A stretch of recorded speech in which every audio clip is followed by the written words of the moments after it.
नमस्कार दोस्तों, मैं अखिलेश और स्वागत है आपका अपने YouTube चैनल एशिया क्लासेज में। आज हम लोग रासायनिक नियंत्रण एवं समन्वय से संबंधित सभी प्रकार के महत्वपूर्ण तथ्यों को विस्तार से अध्ययन करेंगे। तो चलिए शुरू करते हैं आज का क्लास। हमारे शारीरिक क्रियाओं का नियंत्रण एवं समन्वय तंत्रिका तंत्र की अतिरिक्त कुछ विशिष्ट प्रकार के रासायनिक यौगिकों के द्वारा भी होता है। ये रासायनिक यौगिक अर्थात केमिकल कंपाउंड हार्मोन्स कहलाते हैं। हार्मोन का स्राव शरीर के कुछ विशेष प्रकार की ग्रंथियों के द्वारा होता है, जिन्हें अंतःस्रावी ग्रंथियां कहा जाता है। अंतःस्रावी ग्रंथियां नलिका विहीन ग्रंथियां कहलाती है, क्योंकि इसमें स्राव के लिए नलिकाएं नहीं होती। नलिका विहीन होने के कारण ये ग्रंथियां अपने स्राव हार्मोन्स को सीधे रक्त परिसंचरण में मुक्त कर देती है, जहां ये हार्मोन्स रक्त प्लाज्मा के द्वारा रक्त परिसंचरण के माध्यम से शरीर के उन अंगों तक पहुंचा दिया जाता है जहां उनकी आवश्यकता होती है। अब हम लोग जानेंगे हार्मोन्स के बारे में। हार्मोन्स विशिष्ट कार्बनिक यौगिक है जो बहुत कम मात्रा में अंतःस्रावी ग्रंथियों के द्वारा स्रावित होते हैं। इनकी बहुत कम मात्रा ही विभिन्न प्रकार के शारीरिक क्रियात्मक कार्यों के नियंत्रण एवं समन्वय के लिए पर्याप्त होती है, अर्थात इसकी बहुत कम मात्रा ही विभिन्न प्रकार के साइकोलॉजिकल फंक्शन के नियंत्रण एवं समन्वय के लिए इनफ होती है। हार्मोन प्रेरक का कार्य करता है, अर्थात रक्त परिसंचरण के माध्यम से जब यह अपने लक्ष्य अंगों में पहुंचता है, अर्थात रक्त परिसंचरण के माध्यम से जब यह हार्मोन्स अपने टारगेट ऑर्गन्स तक पहुंचता है, तब यह उन अंगों में कुछ विशिष्ट परिवर्तन को प्रेरित करता है। तंत्रिकीय नियंत्रण एवं समन्वय की अपेक्षा हार्मोन्स नियंत्रण एवं समन्वय का प्रभाव अपेक्षाकृत धीरे धीरे होता है, परंतु इसके द्वारा उत्पन्न प्रभाव देर तक टिकता है। और इस हार्मोन से कार्य समाप्ति के बाद ये नष्ट हो जाते हैं एवं उत्सर्जी अंग के द्वारा शरीर से बाहर निकाल दिए जाते हैं। आइए जानते हैं हम लोग मनुष्य के शरीर में पाई जाने वाले अंतःस्रावी ग्रंथियां, जैसे कि पिट्यूटरी ग्रंथि, थायराइड ग्रंथि, पैराथायराइड ग्रंथि, एड्रिनल ग्रंथि, अग्नाशय के लैगरहैंस के द्वीपिकाएं, जनन ग्रंथियों के अंतर्गत जैसे अंडाशय और वृषण। इसके साथ साथ हाइपोथैलेमस ग्रंथि और पीनियल ग्रंथि भी अंतःस्रावी ग्रंथियों की तरह कार्य करती है, यानी ये भी अंतःस्रावी ग्रंथियां हैं। इन ग्रंथियों में अग्नाशय, अंडाशय तथा वृषण ये तीन ऐसी ग्रंथियां हैं जो अंतःस्रावी ग्रंथियों के साथ साथ बहिःस्रावी ग्रंथियों की तरह भी कार्य करती है, अर्थात ये तीनों ग्रंथियां मिश्रित ग्रंथियां कहलाती है। उदाहरण के लिए अग्नाशय अंतःस्रावी ग्रंथियों के तौर पर इंसुलिन का स्राव करती है तथा बहिःस्रावी ग्रंथियों के तौर पर अग्नाशयी रस का स्राव करती है। इसी प्रकार अंडाशय तथा वृषण भी अंतःस्रावी ग्रंथियों के तौर पर लैंगिक लक्षणों के परिवर्धन एवं यौन आचरण को प्रेरित करते हैं, जबकि बहिःस्रावी ग्रंथियों के तौर पर अंडाशय अंडाणुओं के निर्माण और उसके विकास के लिए सहायक होते हैं तथा वृषण शुक्राणुओं के निर्माण के लिए रिस्पॉन्सिबल अर्थात जिम्मेदार होते हैं। अब चलिए हम इन हार्मोन्स को बारी बारी से अध्ययन करेंगे,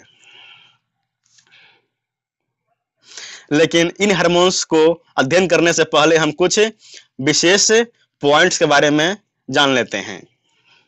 अंतःस्रावी ग्रंथियों की कार्य प्रणाली को तंत्रिका तंत्र कंट्रोल करता है। हार्मोन्स शरीर तथा तंत्रिका तंत्र के बीच दूत अर्थात सेतु का काम करता है। हाइपोथैलेमस और पिट्यूटरी ग्रंथि तंत्रिका तंत्र और अंतःस्रावी ग्रंथियों के बीच समन्वय का मुख्य केंद्र है, यानी हाइपोथैलेमस और पिट्यूटरी ग्रंथि तंत्रिका तंत्र और अंतःस्रावी ग्रंथियों के बीच समन्वय स्थापित करने के लिए महत्वपूर्ण रोल अदा करता है। हाइपोथैलेमस मस्तिष्क के विभिन्न हिस्सों और उससे होकर गुजरने वाली रक्तवाहिकाओं से सूचना एकत्र करने में हेल्प करता है। और इसके बाद यह सूचना पिट्यूटरी ग्रंथि को दी जाती है, जो अपने स्राव द्वारा सभी अन्य अंतःस्रावी ग्रंथियों की गतिविधियों को कंट्रोल करता है। मानव शरीर में हार्मोन्स विकास, चयापचय गतिविधियों और प्रजनन में हेल्पफुल होते हैं। चलिए अब हम लोग इन हार्मोन्स के बारे में जानते हैं। Hypothalamus hormones. हाइपोथैलेमस यह ग्रंथि मस्तिष्क में स्थित होती है और यह हार्मोन्स एवं निरोधात्मक हार्मोन्स पैदा करती है। हाइपोथैलेमस पिट्यूटरी ग्रंथि से निकलने वाले हार्मोन्स के स्राव को भी नियंत्रित करती है। अब हम लोग जानेंगे पीनियल ग्लैंड के बारे में। पीनियल ग्लैंड को एपिफिसिस सेरेब्री भी कहा जाता है। यह पृष्ठवंशी मस्तिष्क में स्थित एक छोटी सी अंतःस्रावी ग्रंथि है। पृष्ठवंशी यानी कशेरुक प्राणियों यानी रीढ़ की हड्डी वाले प्राणियों के मस्तिष्क में स्थित एक छोटी सी अंतःस्रावी ग्रंथि है। यह सेरोटोनिन व्युत्पन्न मेलाटोनिन को पैदा करती है। यानी इस पीनियल ग्लैंड से अर्थात इस पीनियल ग्रंथि से मेलाटोनिन का स्राव होता है, जो जागने और सोने की दरें को तय करता है। इसके साथ साथ यह मौसमी गतिविधियों का भी नियमन करने का कार्य करता है। जबकि कुछ कशेरुकी जानवरों में सीजनली फर्टिलाइजेशन के लिए भी ये जिम्मेदार होता है। पीनियल ग्लैंड कशेरुकी प्राणियों का बायोलॉजिकल वॉच है। इस ग्रंथि को मानव का तीसरा आंख भी कहा जाता है।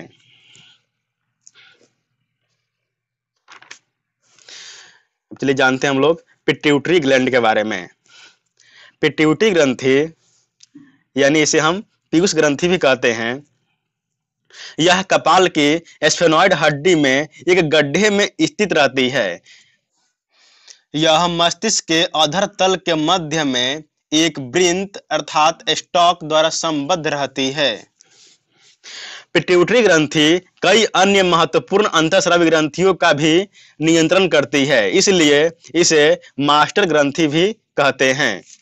पिट्यूटरी ग्रंथि के दो मुख्य भाग अग्रपिंडक तथा पश्चपिंडक में बटा हुआ होता है।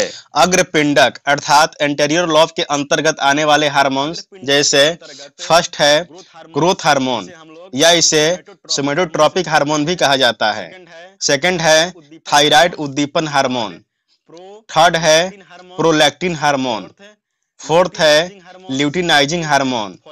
फिफ्थ है फॉलिकल उद्दीपक हार्मोन एंड सिक्स्थ है मेलेनोसाइट उद्दीपक हार्मोन। इसी प्रकार पश्चपिंडक अर्थात पोस्टेरियर लोब के अंतर्गत भी दो तरह के हार्मोन आते हैं। First oxytocin hormone and second है वैसोप्रेसिन हार्मोन। चलिए अब हम इन हार्मोन्सों को बारी बारी से अध्ययन करते हैं। अग्रपिंडक द्वारा स्रावित हार्मोन वृद्धि हार्मोन। यह हार्मोन शरीर की वृद्धि विशेषकर हड्डियों तथा मांसपेशियों के वृद्धि को नियंत्रित करता है। इस हार्मोन के अधिक मात्रा में स्राव से मनुष्य की लंबाई औसत से बहुत अधिक बढ़ जाती है, जिसके कारण हड्डियां भारी और मोटी हो जाती है और इस अवस्था को बृहत्तता या जाइगेंटिज्म कहते हैं। बाल्य अवस्था में इस हार्मोन से कम स्राव से शरीर की वृद्धि रुक जाती है, जिससे मनुष्य में बौनापन हो जाता है। सेकंड है थायराइड उद्दीपन हार्मोन। पीयूष ग्रंथि के अग्रपिंडक से स्रावित होने वाला second hormone thyroid stimulating hormone. यह हार्मोन थायराइड ग्रंथि को हार्मोन स्रावित करने के लिए प्रेरित करता है। थर्ड है प्रोलैक्टिन हार्मोन। यह हार्मोन्स शिशु के लिए मादा के स्तनों में दुग्ध स्राव के लिए उत्तेजित करता है। फोर्थ है ल्यूटिनाइजिंग हार्मोन। नर में इसके अभाव से अंतरालिक कोशिकाओं में टेस्टोस्टेरोन हार्मोन्स एवं मादा में एस्ट्रोजन हार्मोन्स स्रावित होता है। फिफ्थ है फॉलिकल उद्दीपक हार्मोन। यह पुरुषों तथा महिलाओं दोनों में बनता है। महिलाओं में यह हार्मोन्स अंडों के उत्पादन में सहायक होता है, जबकि पुरुषों के वृषण की शुक्र जनन नलिकाओं में शुक्राणु जनन में सहायता करता है। And 6th number, melanocyte stimulating hormone, जो पीयूष ग्रंथि के अग्रपिंडक से स्रावित होने वाला हार्मोन है। यह हार्मोन त्वचा एवं बालों में मेलानोसाइट द्वारा मेलानिन के उत्पादन को उत्तेजित करता है और मेलानोसाइट स्टिमुलेटिंग हार्मोन में वृद्धि से शरीर के रंग में बदलाव होता है, अर्थात इसके कारण ही त्वचा एवं बालों के रंग में परिवर्तन होता है। यह हार्मोन भूख एवं कामोत्तेजना पर भी प्रभाव डालता है। जानते हैं हम लोग पिट्यूटरी ग्रंथि के पश्च पिंडक के अंतर्गत आने वाले हार्मोन्स ऑक्सीटोसिन और वैसोप्रेसिन के बारे में। ऑक्सीटोसिन यह हार्मोन्स महिला प्रजनन में महत्वपूर्ण भूमिका निभाता है। यह हार्मोन महिला में प्रसव के दौरान योनि और गर्भाशय के फैलाव में सहायक होता है। 2nd number, vasopressin. यह हार्मोन्स शरीर में जल संतुलन को बनाए रखने में सहायक होते हैं, अर्थात ये हमारे शरीर में जल लेवल को कंट्रोल करते हैं और उसके लिए हेल्पफुल भी होते हैं। अब हम लोग जानेंगे थायराइड ग्लैंड के बारे में। थायराइड ग्रंथि, मनुष्य में यह ग्रंथि द्विपिंडक रचना वाली होती है। यह ग्रंथि श्वास नली या ट्रेकिया के दोनों ओर लैरिक्स के नीचे स्थित रहती है।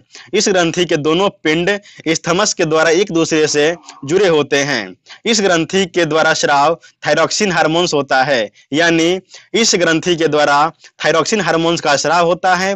थायरॉक्सिन के संश्लेषण के लिए आयोडीन का होना अनिवार्य है। इस हार्मोन्स में आयोडीन अधिक मात्रा में रहता है। थायरॉक्सिन के द्वारा ही कार्बोहाइड्रेट, प्रोटीन तथा वसा के सामान्य उपापचय को कंट्रोल किया जाता है। अतः यह शरीर की सामान्य वृद्धि विशेषकर हड्डियों, बालों इत्यादि के विकास के लिए अनिवार्य है। आयोडीन की कमी से थायराइड ग्रंथि द्वारा बनने वाला हार्मोन्स थायरॉक्सिन कम बनता है।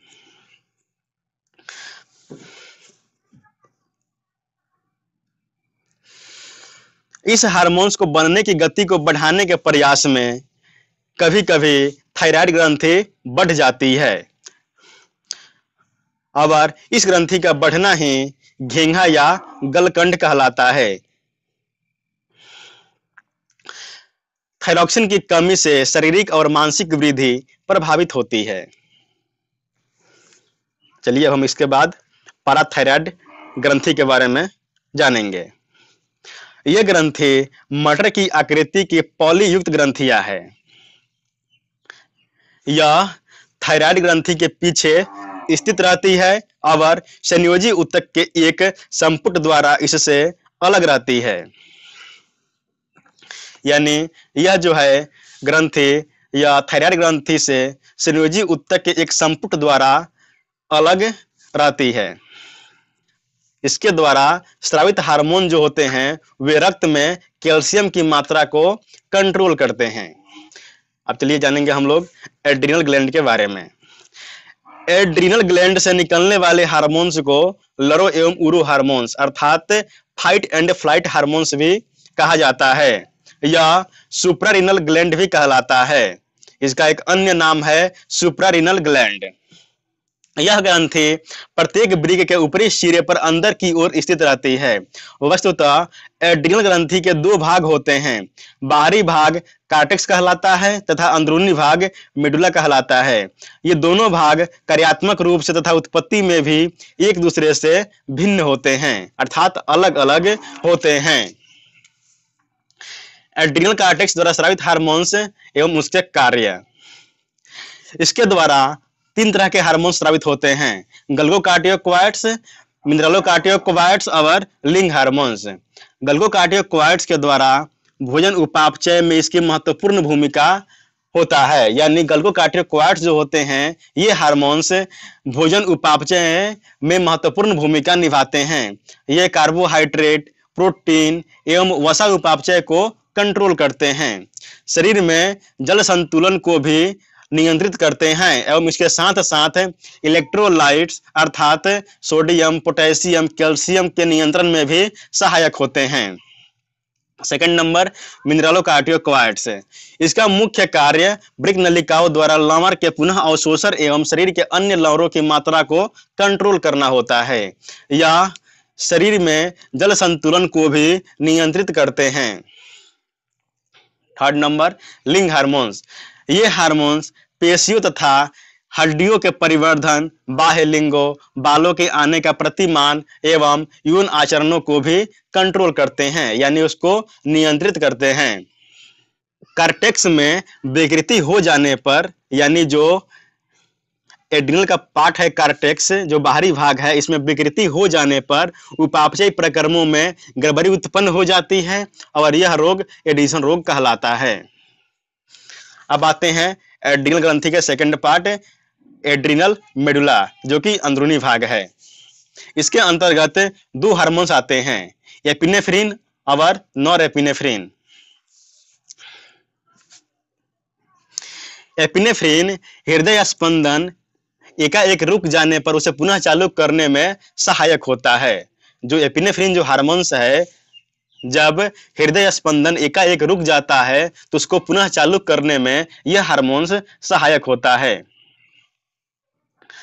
इसके अन्य नाम भी है, जैसे इस हार्मोन्स को एड्रीनिन या एड्रीनालिन भी कहा जाता है। अत्यधिक शारीरिक एवं मानसिक तनाव, डर, गुस्सा एवं उत्तेजना की स्थिति में इस हार्मोन्स का स्राव होता है। जब हमें किसी भी प्रकार का मानसिक तनाव होता है, डर लगता है या किसी पे गुस्सा आता है या उत्तेजना की स्थिति में इस हार्मोन का स्राव होता है। Second part norepinephrine. यह समान रूप से हृदय पेशियों की उत्तेजनशीलता एवं संकुचनशीलता को तेज करते हैं। परिणाम स्वरूप रक्तचाप बढ़ जाता है, यानी इसके स्रावन से ब्लड प्रेशर यानी रक्तचाप बढ़ जाता है और एपिनेफ्रिन जो है वह रक्त शर्करा की मात्रा को शीघ्रता से घटाता है।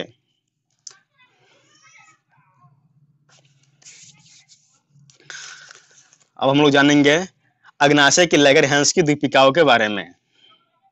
अग्नाशय अमाशय एवं डिओडिनम के बीच स्थित होता है। अग्नाशय में विशिष्ट प्रकार की कोशिकाओं के समूह पाए जाते हैं जिन्हें लैगरहैंस की द्वीपिकाएं कहते हैं। लैगरहैंस की द्वीपिका, जो कि एक अग्नाशय का ही भाग होता है, इसकी खोज लैगरहैंस नामक चिकित्सा शास्त्री ने किया था। इसके द्वारा स्रावित हार्मोन विभिन्न प्रकार के कोशिकाओं के द्वारा स्रावित होते हैं, जैसे अल्फा कोशिका के द्वारा स्रावित हार्मोन ग्लूकोन है, बीटा कोशिका के द्वारा स्रावित हार्मोन इंसुलिन है तथा गामा कोशिका के द्वारा स्रावित हार्मोन सोमैटोस्टेटिन हार्मोन है। अल्फा कोशिका के द्वारा स्रावित हार्मोन ग्लूकोन यह ग्लाइकोजन को ग्लूकोज में परिवर्तित करता है। नेक्स्ट, बीटा कोशिका के द्वारा स्रावित हार्मोन इंसुलिन जो ग्लूकोज से ग्लाइकोजन बनने की क्रिया को कंट्रोल करता है। इंसुलिन के अल्प स्रावन से मधुमेह अर्थात डायबिटीज नामक रोग हो जाता है।